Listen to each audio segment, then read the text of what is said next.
ಈ ರೋಡ್ ಇದೆಯಲ್ಲ, ಈ ರೋಡ್ನಲ್ಲೇ ದೇವೇಗೌಡರಿಗೆ 1990ನೇ ಇಸ್ವಿಲಿ ರಾಜಕೀಯ ಶಕ್ತಿ ಕೊಟ್ಟಂತ ಊರಿದ್ರೆ ದೊಡ್ಡ ಸಾಕಳ್ಳಿ.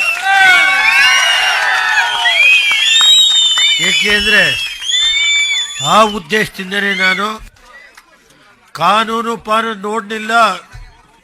ಕುಮಾರಣ್ಣನ ಹಿಡಿದು ಸುಮಾರು 450 ಕೋಟಿವರೆಗೆ ಕೆಲಸ ಮಾಡಿದ್ದೀವಿ. ಇದೊಂದು ಹೋಬಳಿಗೆ 450 ಕೋಟಿಗೆ ಮಿಗಿಲಾಗಿ ನಾವು ಸುಮಾರು 140 ದೇವಸ್ಥಾನಗಳಿಗೆ ಇವತ್ತು ಕೆಲಸ ಮಾಡಿ ಕುಮಾರಸ್ವಾಮಿ ಇಲ್ಲಿ ಮಾಜಿ ಮಂತ್ರಿಗಳಿದ್ದಾರೆ. ಯಾಕೆ ನನಗೊಂದು ಸ್ವಲ್ಪ ನೋವಿನಿಂದ ಹೇಳ್ತಾ ಇದ್ದೀನಿ, ಈ ರಾಜ್ಯದಲ್ಲಿ ಇಂಥ ಕೆಟ್ಟ ಸರ್ಕಾರ ನಾನು ನೋಡಲಿಲ್ಲ. ಕಾಯ್ತಾ ಇದ್ದೀನಿ, ಬಡ್ಡಿ ಸಮೇತ ತೀರಿಸೋವರಿಗೆ ರಾಜಕೀಯದಲ್ಲಿ ಯಾರ್ಯಾರ ಅಧಿಕಾರಿಗಳು ಯಾವ್ಯಾವ ರೀತಿ ನಡೀತಾ ಇದೆ ಗೊತ್ತಿದೆ. ಕೆಲವು ರೋಡ್ ಬಗಸ್ತಾವ್ರೆ.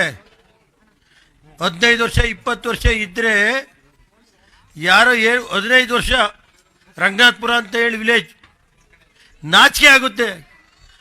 ಪೊಲೀಸ್ ಇಲಾಖೆ ಇದೆಯೇನ್ರಿ ಇಲ್ಲಿ ಜಿಲ್ಲೆಯಲ್ಲಿ? ಹೋಗಿ 16 ವರ್ಷದಿಂದ ರಸ್ತೆ ಇದೆ, ಜಿಲ್ಲಾ ಪಂಚಾಯತಿಲಿ ದುಡ್ಡು ಕೊಟ್ಟವ್ರೆ, ಕೆಲಸ ಮಾಡಿದ್ದಾರೆ. ಇಡೀ ಊರಿನ ಮೇಲೆ ಕಂಪ್ಲೇಂಟ್ ಕೊಡಕ್ಕೆ ಹೋಗ್ತಾರೆ. ಯಾರೋ ಒಂದು ಮನೆಗೋಸ್ಕರ ಈ ಜಿಲ್ಲೆ ಪೊಲೀಸ್ ಇಲಾಖೆ ಇದೆಯಾ? ನಾನು ಯಾಕೆಂದ್ರೆ ಅಡಿಷನ್ ಡಿವೈಎಸ್ಪಿ ಬಗ್ಗೆ ನಾನು ಹೇಳ್ತಾ ಇಲ್ಲ. ಯಾತಕ್ಕೋಸ್ಕರ ಇದು ಮಾಡ್ತಾರೆ? ಪೊಲೀಸ್ ಕಂಪ್ಲೇಂಟ್ ಕೊಡಿ ಅಂತ ಪ್ರೆಷರ್ ಮಾಡಿಸ್ತಾರೆ. ಯಾರು? ಯಾಕೆಂದ್ರೆ ಯಾವ ಮಟ್ಟಕ್ಕಿದೆ ಅನ್ನೋದನ್ನ ನೀವು ಅರ್ಥ ಮಾಡಬೇಕಾಗುತ್ತೆ. ಇರಲಿ, ಏನು ಎಲ್ಲೂ ಹೋಗಲ್ಲ. ಕೆಲವು ಅಧಿಕಾರಿಗಳು ಯಾವ ರೀತಿ ನಡ್ಕೊತಾ ಇದ್ದಾರೆ ಅಂತ ನೋಡ್ತಾ ಇದ್ದೀನಿ. ಇರಿಯೋದು ಯಾರು? ಒಂದು ಸ್ವಲ್ಪ ಬನ್ನಿ ಕಡೆ. ಈಗ ರಾಜ್ಯದಲ್ಲಿ ಕಾನೂನು ಸುವ್ಯವಸ್ಥೆ ಹೆಂಗಿದೆ ಅನ್ನೋದು ಗೊತ್ತಿದೆ ನನಗೆ. ಕೆಲವು ಬಡ್ಡಿ ಸಮೇತ ತೀರಿಸಬೇಕಾಗುತ್ತೆ. ಇನ್ನೊಂದು 1.5 ವರ್ಷ ನಮ್ಮ ಕಾರ್ಯಕರ್ತರಿಗೆ ಹೇಳೋದಿಷ್ಟೇ, ಎಷ್ಟೇ ನೋವಾದರೂ ತಡೀರಿ, ಬಡ್ಡಿ ಸಮೇತ ತೀರಿಸ್ತು ಹೋದ್ರೆ ನಾನು ರೇವಣ್ಣ ಅಂತ ಕರಿಬೇಡಿ. ಆ ಕೆಲಸ ಚಾಲೆಂಜ್ ಮಾಡಿ ತೋರಿಸ್ತೀನಿ. ನನಗೆ ಗೊತ್ತಿದೆ ಯಾವ್ಯಾವ ರೀತಿ ಏನೇನು ಸುಳ್ಳು ಕೇಸ್ ಹಾಕ್ಸೋದು. 40-50 ವರ್ಷ ಜಮೀನು ಮಂಜೂರಾತಿಯಾಗಿ 40 ವರ್ಷ ಐತೆ, ವಾಸ ಅವರೇ ಅಲ್ಲಿ ಹೋಗೋದು, ಕೇಸ್ ಕೊಡಿಸೋದು, ಅವ್ರ ಮೇಲೆ FIR ಹಾಕ್ಸೋದು, ಈ ಥರ ನಡೀತಾ ಇದೆ. ನಾನು ಇನ್ನೂ ಶಾಂತ ರೀತಿಯಿಂದ ಇದ್ದೀನಿ. ಪಾಪ ಈಗ ಬಂದಿರೋ SP ಒಳ್ಳೆಯರಿದ್ದಾರೆ, ನಮ್ಮ DSP ಪಾಪ ಒಳ್ಳೆ ಮನುಷ್ಯರು. ನಾನು ಅವ್ರ ಬಗ್ಗೆ ನಾನು ಮಾತಾಡ್ತಾ ಇಲ್ಲ. ಹಿಂದಿನ ದಿನಗಳಲ್ಲಿ ನಡೆದಿರೋಂಥ ಕತೆ ಹೇಳ್ತಾ ಇದ್ದೀನಿ ನಾನು. ಅದನ್ನು ಯಾರು ಈ ತಲೆ ಕೆಡಿಸ್ಕೊಳ್ಳಬೇಕಾಗಿಲ್ಲ. ನಾನು ಹೇಳೋದು ಇದು, ಈ ರಸ್ತೆ ಒಂದು ಸ್ವಲ್ಪ ಇರ್ರಿ. ಈ ರಸ್ತೆ ಇದೆಯಲ್ಲ, ಸ್ಟಾರ್ಟಿಂಗಿಂದ ಎರಡನೆಯಿಂದ ಹಿಡಿದು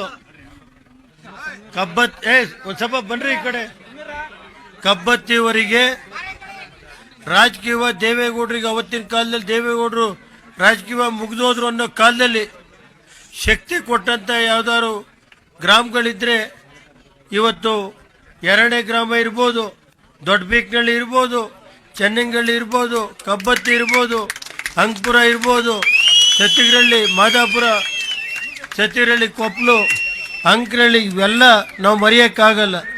ಆ ಉದ್ದೇಶದಿಂದನೇ ನಾನು ಅಧಿಕಾರಕ್ಕೆ ಬಂದ ದಿವಸನೇ ಈ ರಸ್ತೆಗೆ ಎಷ್ಟು ಹಣ ಬೇಕೋ ಇದಕ್ಕೆ ಪೂರ್ತಿ ಹಣನ ನಾನು ಕೊಟ್ಟಿದ್ದೀನಿ. ಈ ರಸ್ತೆ ಅಲ್ಲಿಂದ ಹಿಡಿದು ಅಂಕನಹಳ್ಳಿವರೆಗೂ ರಸ್ತೆ ಎಷ್ಟು ಹಣ ಬೇಕಾದರೂ 3 ಸಾರಿನೂ ನಾವೇ, ಕುಮಾರಸ್ವಾಮಿ ನಮ್ಮ ಶಾಸಕರು ಇದ್ದಾರಲ್ಲ, ಮಾಜಿ ಮಂತ್ರಿಗಳು, ಅವರು ನಾವು ಇಬ್ಬರೇ ಸೇರಿ ಈ ರಸ್ತೆಗೆ ಏನಾದ್ರು ಹಣ ಕೊಟ್ಟಿದ್ರೆ ನಾವು